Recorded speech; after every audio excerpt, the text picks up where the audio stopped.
2025-এর সকল মাধ্যমিক শিক্ষার্থী, তোমাদের সবার জন্য এই ভিডিও।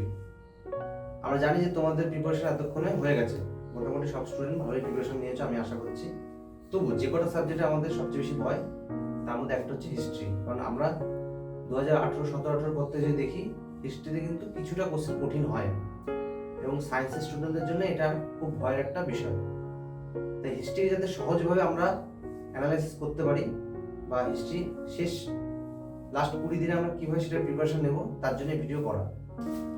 তোমরা দেখো, আমি এখানে কোন চ্যাপ্টার থেকে কত পরিমাণ কোশ্চেন প্রিভিয়াস ইয়ার এসছে লাস্ট 7-8 বছরের, সেটাকে ট্যালি করে তার অ্যানালাইসিস করেছি। দেখবে দ্বিতীয় চ্যাপ্টার থেকে সবচেয়ে বেশি কোশ্চেন এসছে গড়ে 26। তো দেখো এগুলো সব গড় নাম্বার দেওয়া আছে।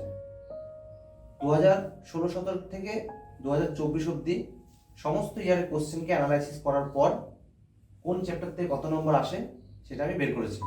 এটা তোমাদের সুবিধার্থে। তাহলে তোমাদের কোন কোন চ্যাপ্টারে বেশি জোর দিতে হবে। তাহলে কেউ যদি এই সেকেন্ড চ্যাপ্টার ভালো করে পড়ে যায়, সে এখান থেকে 26 নম্বর কমন পাবে।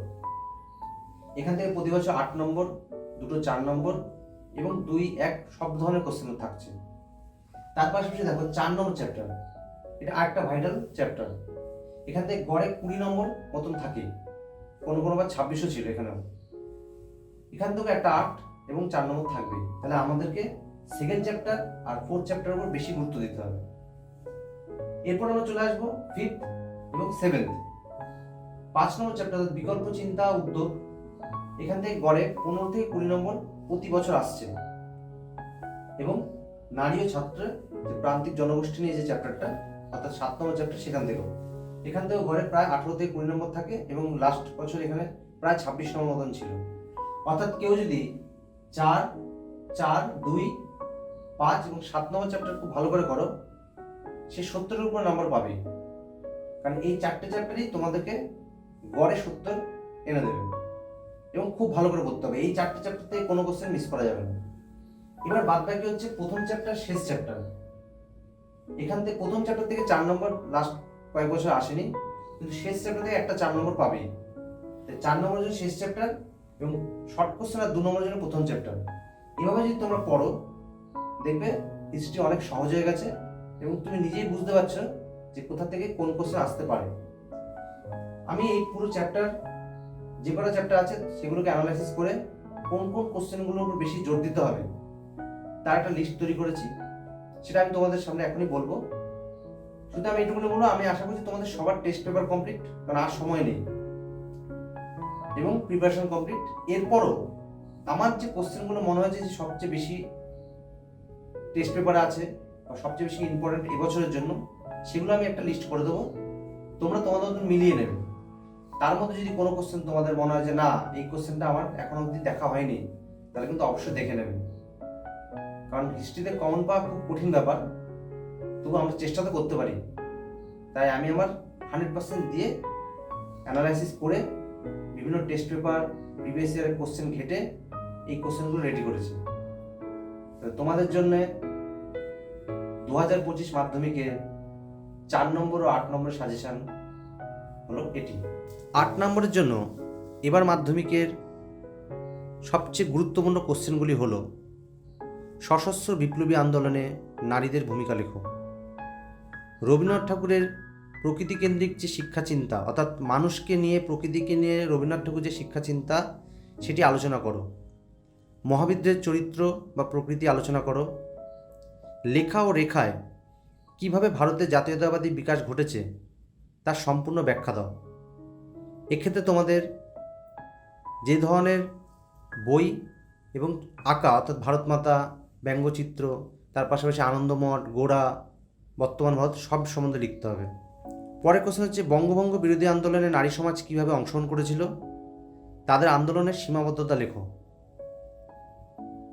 এবং আমার মতে আরেকটি 8 নম্বরের কোশ্চেন হতে পারে নীল বিদ্রোহ, সাঁওতাল বিদ্রোহ বা ওয়াহাবি আন্দোলনের কোন একটি থেকে। তাই এই টপিকটাও তোমরা দেখে রাখবে।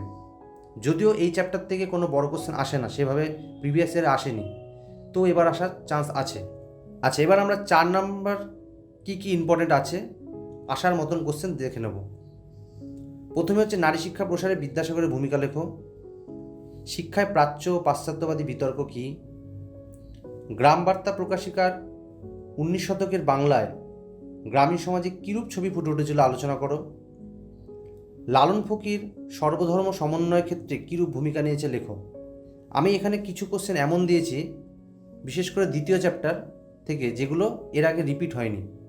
কারণ দ্বিতীয় চ্যাপ্টার থেকে আমরা লাস্ট 7 বছরে দেখছি যে কোনো কোশ্চেন রিপিট হয় না, ওরা প্রতিবার নতুন নতুন কোশ্চেন দেয়। তাই সেই কোশ্চেনগুলো এখানে বেশি ইম্পর্টেন্ট দেওয়া হয়েছে, যেগুলো প্রিভিয়াস ইয়ারে আসেনি। অনলি দ্বিতীয় চ্যাপ্টার, অন্য চ্যাপ্টারের ক্ষেত্রে সেটা নয়। ডেভিড হেয়ারের অবদান লেখো। রাজা রামমোহনের নেতৃত্বে সতীদাহ প্রথা বিরোধী আন্দোলন সম্পর্কে লেখো। নীলদর্পণ নাটক 19 শতকের বাংলার সমাজে কিরূপ প্রতিক্রিয়া ফেলেছিল তার সম্বন্ধে আলোচনা করো। উডের নির্দেশনামা বা উডের ডেসপ্যাচ সম্বন্ধে লেখো। এটি খুবই গুরুত্বপূর্ণ এবারের জন্য। মহাবিদ্যালয়ের প্রতি শিক্ষিত বাঙালি সমাজের মনোভাব কিরূপ ছিল আলোচনা করো। এটা অনেকবার আসা কোশ্চেন এবং এটা এবছরের জন্য খুবই ইম্পর্টেন্ট। মহারানীর ঘোষণাপত্র সেভাবে আসেনি, কিন্তু এবার আসতে পারে, তাই মহারানীর ঘোষণাপত্রের ঐতিহাসিক গুরুত্ব অবশ্যই পড়বে। বঙ্গভাষা প্রকাশিকা সভাকে প্রথম রাজনৈতিক সংগঠন বলা হয় কেন? ইম্পর্টেন্ট।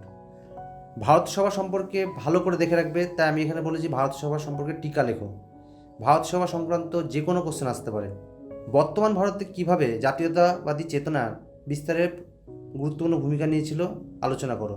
আমরা জানি বর্তমান ভারত স্বামী বিবেকানন্দের লেখা। জাতীয়তাবাদী চেতনার বিকাশে গগনেন্দ্রনাথ ঠাকুরের অবদান লেখো। এই কোশ্চেনটা সেভাবে আসেনি, কিন্তু এই কোশ্চেনটা আসার মতন একটি কোশ্চেন, তাই এটা অবশ্যই দেখে রাখবে। বাংলায় কারিগরি শিক্ষার বিকাশে বেঙ্গল টেকনিক্যাল ইনস্টিটিউটের অবদান লেখো। ডক্টর মহেন্দ্রলাল সরকার বা IACS এর অবদান লেখো। এটা অন্যতম একটি গুরুত্বপূর্ণ কোশ্চেন এবারের জন্য। শ্রীরামপুর মিশন যখন পড়বে, শ্রীরামপুর ত্রয়ী, বিশেষ করে উইলিয়াম কেরি সম্পর্কে তোমরা কিন্তু পড়ে রাখবে। আমি এটা লিখিনি, কিন্তু শ্রীরামপুর মিশন হিসেবে লিখেছি। যখন মিশন পড়তে বসবে ওগুলো দেখে রাখবে। বাংলায় মুদ্রণ শিল্পে ঈশ্বরচন্দ্র বিদ্যাসাগরের অবদান লেখো। ছাপাখানায় চার্লস উইলকিন্সের ভূমিকা লেখো। মিরাট ষড়যন্ত্র মামলা সম্পর্কে যা যেন লেখো। বারদৌলি সত্যাগ্রহ সম্পর্কে লেখো। বারদৌলি সত্যাগ্রহ এবারে অন্যতম একটি গুরুত্বপূর্ণ টপিক, আসার চান্স খুব হাই। গান্ধী আম্বেদকর বিতর্ক নিয়ে আলোচনা করো। উদ্বাস্তু সমস্যা ও তার সমাধান সম্পর্কে লেখো। পিছন দিকে যে চ্যাপ্টার অর্থাৎ 7 আর 8 নম্বর থেকে কিন্তু এই 3টে কোশ্চেন খুব ভালো করে দেখে যেও। স্বাধীনতার পর ভাষার ভিত্তিতে কিভাবে রাজ্যগুলি ভারতভুক্ত হলো অর্থাৎ গঠন হলো, সেটা সম্বন্ধে জানতেই হবে আমাদের। আর শেষ চ্যাপ্টার যেটা হায়দ্রাবাদ ও জুনাগড়, এই সমস্যাগুলি, এই রাজ্যগুলি গঠিত হয়েছে, সেই সমস্যাগুলি একটু দেখে যেও। হয়তো কাশ্মীর এবার আসবে না, কিন্তু এই দুটি রাজ্য একবার অন্তত দেখে যেও।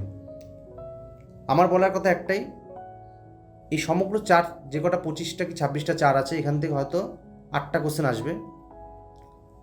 তোমাদের লিখতে হবে 6টা, হয়তো 6টাই পাবে।